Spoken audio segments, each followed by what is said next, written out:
முதல் வாசகம். இணைச்சட்ட நூலிலிருந்து வாசகம். அதிகாரம் 34.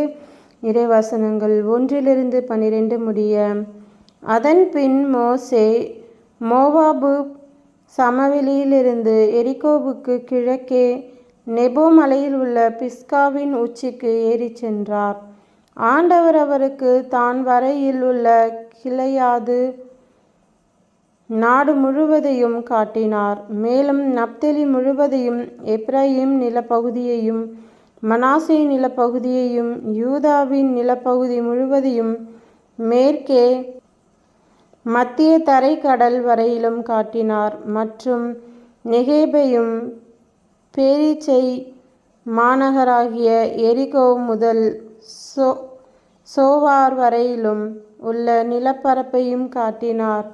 அப்போது ஆண்டவர் மோசேக்கு உரைத்தது: நான் உன் வழிமரபினருக்கு கொடுப்பேன் என்று ஆபிரகாம், ஈசாக்கு, யாக்கோப்பு ஆகியோருக்கு ஆணையிட்டு கூறிய நிலம் இதுவே. உன் கண்களால் நீ அதை பார்க்கும்படி செய்துவிட்டேன். ஆனால் நீ அங்கு போகமாட்டாய். எனவே ஆண்டவர் கூறியபடியே அவர் தம் ஊழியர் மோசே மோவாபு நாட்டில் இறந்தார். மோவாபு நாட்டில் பெத்பகோருக்கு எதிரே உள்ள பள்ளத்தாக்கில் அவர் அவரை அடக்கம் செய்தார். ஆனால் இன்று வரை எந்த மனிதருக்கும் அவரது கல்லறை இருக்கும் இடம் தெரியாது. மோசே இறக்கும்போது அவருக்கு வயது 120. அவரது கண்கள் மங்கினதுமில்லை, அவரது வலிமை குறைந்ததுமில்லை. மோவாபு சமவெளியில் இஸ்ரேல் மக்கள் மோசேக்காக 30 நாள் துக்கம் கொண்டாடினர். மோசேக்காக இஸ்ரேல் மக்கள் அழுது துக்கம் கொண்டாடின நாள்கள் நிறைவுற்றன.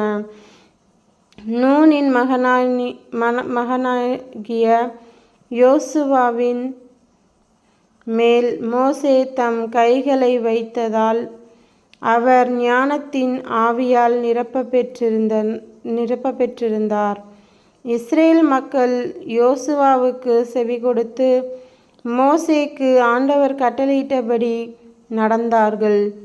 ஆண்டவர் நேருக்கு நேர் சந்தித்த மோசேயைப் போல் இறைவாக்கினர் வேறொருவரும் இஸ்ரேலில் இது காரும் எழுந்ததில்லை.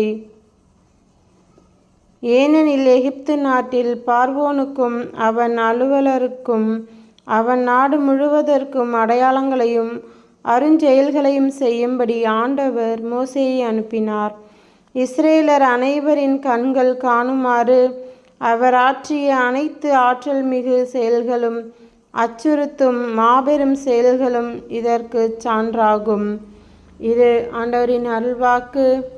இறைவா, உமக்கு நன்றி. நற்செய்தி வாசகம். புனித மத்தேயு எழுதிய நற்செய்தியிலிருந்து வாசகம். அதிகாரம் 18. இறைவசனங்கள் 15-20 முடிய.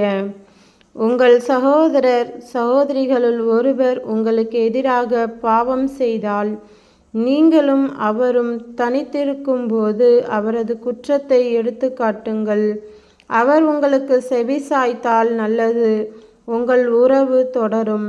இல்லை என்றால் 2 அல்லது 3 சாட்சிகளுடைய வாக்குமூலத்தால் அனைத்தும் உறுதி செய்யப்படும் என்னும் மறைநூல் மொழிக்கு ஏற்ப உங்களோடு 1-2 பேரை கூட்டிக் கொண்டு போங்கள். அவர்களுக்கும் செவிசாய்க்காவிடில் திருச்சபையிடம் கூறுங்கள். திருச்சபைக்கும் செவிசாய்க்காவிடில் அவர் உங்களுக்கு வேற்று இனத்தவர் போலவும் வரி தண்டுபவர் போலவும் இருக்கட்டும். மண்ணுலகில் நீங்கள் தடை செய்பவை அனைத்தும் விண்ணுலகிலும் தடை செய்யப்படும். மண்ணுலகில் நீங்கள் அனுமதிப்பவை அனைத்தும் விண்ணுலகிலும் அனுமதிக்கப்படும் என நான் உறுதியாக உங்களுக்கு சொல்கிறேன். உங்களுள் இருவர் மண்ணுலகில் தாங்கள் வேண்டும் என எதை குறித்தும் மனமொத்திருந்தால் விண்ணுலகில் இருக்கும் என் தந்தை அதை அவர்களுக்கு அருள்வார். ஏனெனில் 2 அல்லது 3 பேர் என் பெயரின் பொருட்டு எங்கே ஒன்றாக கூடியிருக்கிறார்களோ அங்கே அவர்களிடையே நான் இருக்கிறேன் என உறுதியாக உங்களுக்கு சொல்கிறேன். இது கிறிஸ்துவின் நற்செய்தி. கிறிஸ்துவே உமக்கு புகழ்.